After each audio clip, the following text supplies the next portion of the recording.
ఒక్కసారి కొమ్మూరి గోల్డ్ కి కాల్ చేయండి. తాకట్లో ఉన్న మీ బంగారాన్ని విడిపించి మార్కెట్ ప్రైస్ కి వాళ్ళు కొనుక్కుని మిగతా డబ్బులు మీకు ఇచ్చేస్తారు. నమస్తే గురుగారు. నమస్తే అమ్మా. గురువుగారు, ఈ ఉగాది నుంచి కన్యా రాశి ఫలాలు ఏ విధంగా ఉండబోతున్నాయి? కన్యా రాశి వాళ్ళకి కూడా ఎక్కువ శాతం మంచి ఫలితాలే కనిపిస్తున్నాయి. సో గత ఏడాది కూడా కొంతవరకు పర్వాలేదు కన్యా రాశి వాళ్ళకి. ఈ ఏడాది ఇంకా కొద్దిగా ఎక్కువ మంచి జరిగే పరిస్థితి ఉంది. ముఖ్యంగా జూన్ నుంచి ఎప్పుడైతే వీళ్ళకి లాభస్థానంలోకి గురుడు ఓక్షలోకి రావటం అనేది జరుగుతోంది. సో అందుకని అక్కడి నుంచి ఇంకా ఎక్కువ అభివృద్ధి రావటం అనేది, ఇప్పటిదాకా ఏదైనా సరే కళలకంటూ ఆగిపోయినవి ఏమైనా ఉంటే కనుక ఆ కళలు నెరవేరే పరిస్థితులు కూడా ఎక్కువ కనిపిస్తున్నాయి. అయితే ఈ ఏదైనప్పటికీ కూడా ఈ కన్యా రాశి వాళ్ళు ఈ సంవత్సరం ఇంకా అద్భుతమైన ఫలితాలు పొందాలి అంటే కనుక డైమండ్ పెట్టుకున్నట్టయితే కనుక చాలా మంచి ఫలితాలు రావటం అనేది ఉంటుంది. సో అది శుక్రుడికి సంబంధించింది. సో శుక్రుడి వల్లే వీళ్ళకి తర్వాత మధ్య మధ్యలో కొంతవరకు ఇబ్బందులు, అంటే ఆడ బంధువుల వల్ల ఏదైనా సరే సమస్యలు తలెత్తుతూ ఉండటం. సో మనం పనిచేసే చోటైనా సరే ఆడవాళ్ళు ఉంటే కనుక వాళ్ళు మన ఏదైనా సరే కొంత ఇబ్బంది పెట్టే పరిస్థితులు రావటం ఉంటాయి.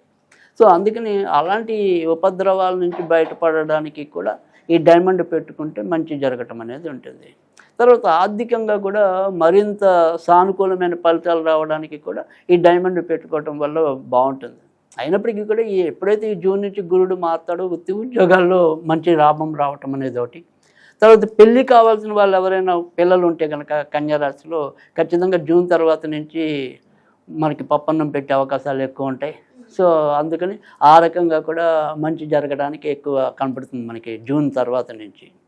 ఇక విదేశాలకి వెళ్ళాలి అనుకునే వాళ్ళకి మాత్రం వాళ్ళకి కూడా ఇప్పుడే రైట్ టైం నడుస్తుంది.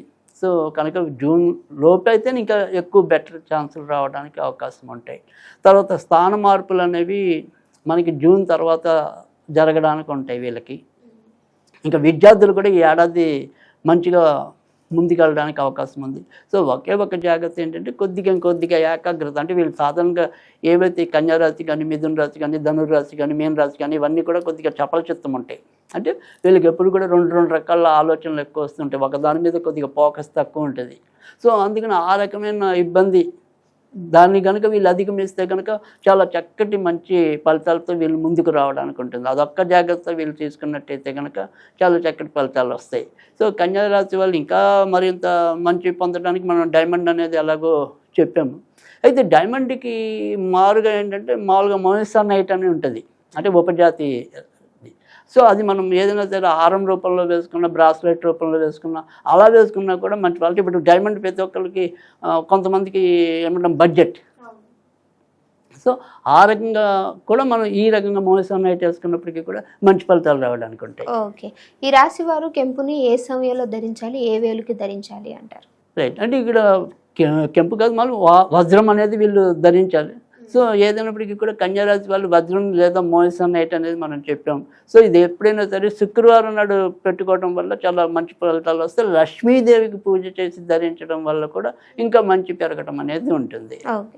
తర్వాత మనం ఏంటంటే ఈ కన్యా రాశి విషయంలో ఒకటి మనం జాగ్రత్త పడాల్సింది ఏంటంటే, ఇంతకు మనం చెప్పుకున్న ఆడబంధువుల విషయంలో జాగ్రత్త పడటం అనేది.